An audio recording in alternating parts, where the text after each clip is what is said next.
You've probably heard the words parole and probation thrown around a lot, right? But what do they actually mean? Well, they're two totally different paths in the justice system.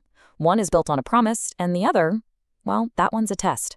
So let's dive in and figure out what really happens when a sentence is handed down. So let's think about this for a second. When an offender is sentenced, is a prison cell the only option?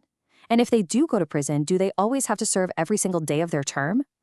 This is exactly where parole and probation come into the picture. They offer very different answers to that question, both before someone might go to prison and after they've served some time. Okay, first up, let's tackle parole. This is the one that probably comes to mind when you think of someone getting an early release from prison, and that's exactly what it is. It's a conditional release, but the really key thing to remember is that it happens after an inmate has already been in prison and served part of their sentence. And, the origin of the word is super telling. Parole actually comes from the French phrase je donne ma parole, which means I give my word. So it's literally a person's word of honor. An inmate gets released based on their promise to behave, and they get to finish their sentence out in the world just under some really strict supervision. So what's the whole point of parole anyway? It's not just about making more room in prisons, not at all. The real goals here are all about rehabilitation. It's trying to counter the negative, the isolating effects of being locked up for a long time. It's about helping people keep those vital family connections alive, and it's about giving them some hope.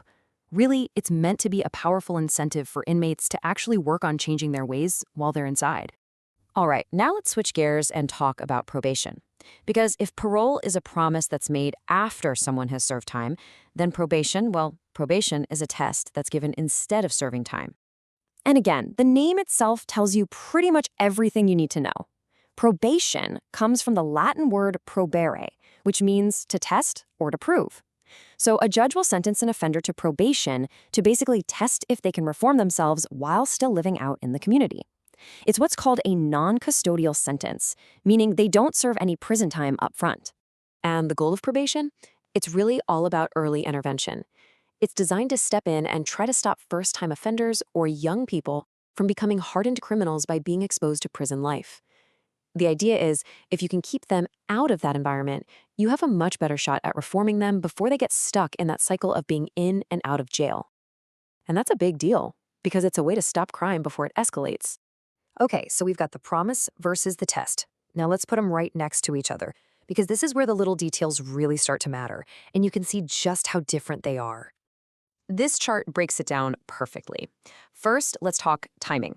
Probation happens instead of a prison sentence. Parole happens after part of a prison sentence has already been served. Simple enough? Next up, authority. A judge in a court is the one who grants probation. But for parole, it's a separate parole board that makes that call. And finally, stigma. This is a huge one. Probation is usually for a lesser offense, and it helps people avoid the label of being a convicted felon. But someone on parole? They've been convicted and they've served time, and that can carry a really heavy social weight. But here's the thing. Even with all these critical differences in how they work and when they happen, both parole and probation are ultimately aiming for the exact same thing, giving someone a real path to rehabilitation, a second chance. And the roadmap for getting there, as one court case laid it out, really comes down to these 3 steps. Both systems want to motivate real change, they want to protect those family support systems that are so important, and they want to help offenders slowly but surely find their way back into society. At the end of the day, they're both tools designed to help people leave the criminal justice system behind for good. But, and this is a big but, this leads us straight to the central conflict, the real tension that lies at the heart of both parole and probation. Because while the goal is always rehabilitation, the process itself always involves a calculated risk. And that is the question we want to leave you with. How do we, as a society, strike that balance between giving someone a second chance they might desperately need and deserve with the absolute necessity of keeping the public safe? Every single decision to grant parole or probation is trying to walk that tightrope.